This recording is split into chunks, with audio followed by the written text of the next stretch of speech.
दोस्तों, आज फिर हम एक नई कहानी के साथ हाजिर है। यदि कहानी अच्छी लगे तो जरूर एक लाइक कर दें।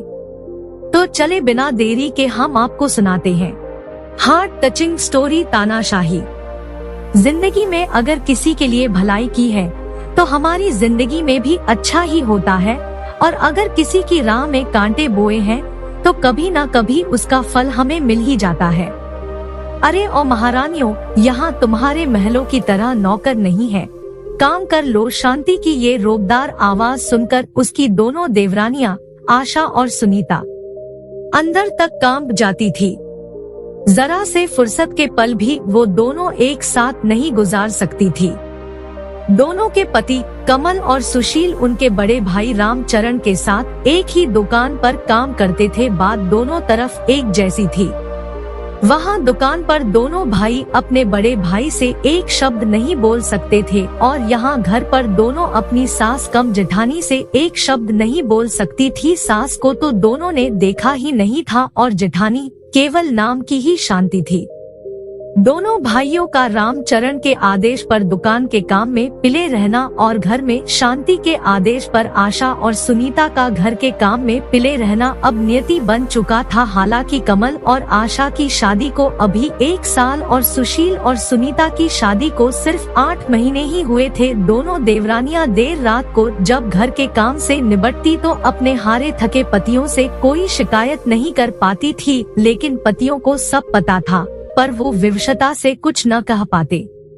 दोनों भाई सब कुछ जानते और समझते थे, पर कुछ कह नहीं पाते थे। माँ बाप के मरने के बाद भाभी ने बड़े भाई को ऐसा काबू में किया कि वो तो ना कुछ देखते थे और ना ही कुछ बोलते थे। घर में सिर्फ शांति भाभी का ही राज था। बड़े भाई के 2 बच्चे थे, एक लड़का और एक लड़की।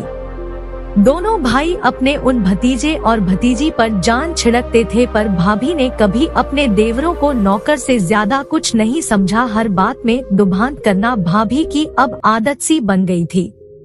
दोनों के दिल में भाभी की वैसे तो हर बात चुभती थी, पर एक बात आज भी उनके दिल में नश्तर की तरह चुभी हुई थी। वर्टिकल बार जो कमल और सुशील की शादी से पहले हुई थी, हुआ यूं कि एक दिन तीनों भाई एक साथ खाना खाने बैठे। भाभी ने पहले बड़े भाई को खूब देशी घी में चुपड़ कर रोटियां खिलाई, और जब कमल और सुशील खाना खाने बैठे तो देशी घी का डिब्बा एक तरफ रख दिया और डालडा से रोटी चुपड़ कर दोनों भाइयों को खिलाने लगी। वर्टिकल बार ये देखकर कमल ने हिम्मत करके भाभी से कहा, भाभी हमको भी देशी घी से चुपड़ कर रोटी दो ना, बड़े भाई को भी तो आप देशी घी की रोटी देती हो।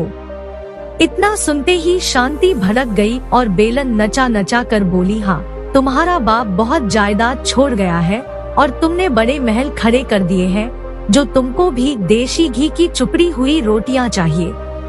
पर भाभी, बाप तो हम सभी भाइयों का एक ही था और अब बड़े भाई ही हमारे पिता है, तो आप ये दुभांत क्यों करती है? कमल ने भर्राए हुए गले से कहा। इतना सुनते ही शांति का पारा आसमान पर पहुंच गया और उसने बेलन दूर फेंक कर मारा और रामचरण से चिल्लाती हुई बोली, मेरे बस का नहीं है कि सबका काम भी करूं और ताने भी सुनूं। वर्टिकल बार पत्नी को क्रोध में देखकर रामचरण की तो जैसे जान ही निकल गई। अपने ही दोनों भाइयों को बुरा भला कहकर अपनी पत्नी को मनाया। इस सब के बीच अपने भाइयों को ये देखने का भी ख्याल भी रामचरण के मन में नहीं आया। उस दिन दोनों भाई भूखे ही सो गए। समय बीता और कमल सुशील दोनों की शादी हो गई, लेकिन हालात जस के तस थे। वर्टिकल बार भाई अपने दोनों भाइयों को इसीलिए घर से नहीं निकालता था कि इनसे अच्छे नौकर उसको कहाँ मिलेंगे, और भाभी को अब 2 अच्छी नौकरानियां मिल गई थी। वर्टिकल बार पर कहते हैं कि समय एक सा कभी नहीं रहता। वर्टिकल बार समय बीतता गया और कमल और सुशील के भी बच्चे हुए। घर छोटा पड़ने का बहाना बनाकर शांति और रामचरण ने दोनों भाइयों को अलग कर दिया। दोनों भाइयों को खाली हाथ घर से निकाल दिया, पर दोनों भाइयों ने अपनी एकता को अटूट रखा और एक ऐसा घर लिया जहां वे दोनों अपने परिवार सहित रहने लगे। भाई के व्यवहार से भी दोनों का मन खट्टा हो गया और दोनों भाइयों ने अलग अलग नौकरी कर ली और पूर्वक अपने परिवार में मगन रहने लगे। शांति खुश थी कि दोनों भाइयों को बिना कुछ दिए सब कुछ उसका हो गया। समय अपनी गति से चल रहा था। एक दिन रामचरण और शांति के बेटे का भी ब्याह हो गया। शांति बड़े अरमानों से अपने बेटे के लिए बहू लेकर आई थी। शादी में बड़े भाई ने अपने पत्नी प्रेम के चलते अपने दोनों छोटे भाई को न्योता नहीं दिया था। इधर कमल और सुशील ने अपने भाई भाभी से रिश्ता तो नहीं तोड़ा था, पर वो रिश्ता अब ऐसा था जैसे बिना खुशबू के फूल, लेकिन अपने किए कर्म सामने जरूर आते हैं और ये शांति को जल्दी ही पता लगने वाला था। समय ने करवट ली। रामचरण अब बीमार रहने लगा था और ज्यादातर घर पर ही रहता था। दुकान अब बेटे ने संभाल ली थी। एक दिन बेटा खाना खा रहा था और बहू बड़े प्यार से खूब घी चुपड़ चुपड़ कर अपने पति को रोटियां खिला रही थी। शांति रामचरण के पास बैठी हुई ये सब देख रही थी। बेटे के खाना खाने के बाद रामचरण खाना खा रहा था और शांति उसके साथ ही बैठी हुई थी। बहू रोटियां बना बना कर रामचरण की थाली में रखती जा रही थी। रोटियां नाम मात्र की चुपड़ी हुई और जली जली सी बन रही थी, पर कहते हैं ना कि बंदर कितना भी बूढ़ा हो जाए घुड़की मारना नहीं छोड़ता। और किसी नीति के अनुसार शांति ने कड़क कर बहू से कहा, क्यों री, ये रोटियां कैसे बना रही है? तेरी माँ ने क्या ऐसी ही रोटी बनानी सिखाई है? बस इतना सुनना था कि बहू रानी रसोई से बेलन लहराती हुई आई और शांति पर बरस पड़ी। देखो सासू माँ, मेरी माँ पर मत जाना, और रही बात मेरी माँ ने क्या क्या सिखाया है, तो उन्होंने जो सिखाना था वो सिखा चुकी। अब मुझसे बात करो।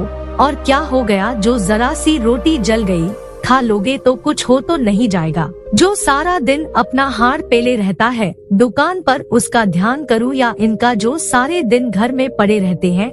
रामचरण खाना बीच में ही छोड़कर अपने कमरे में चला गया। वर्टिकल बार दूसरे कमरे में ये सब सुन रहे बेटे को चुप देखकर शांति बस भगवान से ये ही प्रार्थना कर रही थी कि ये दिन देखने से पहले वो मर क्यों नहीं गई। एक मेरे देवर और देवरानियां थी जिन्होंने आंख उठाकर भी हम भैया भाभी को कभी नहीं देखा। जवाब देने की तो बात बहुत दूर रही, और आज मेरी बहू ही वर्टिकल बार।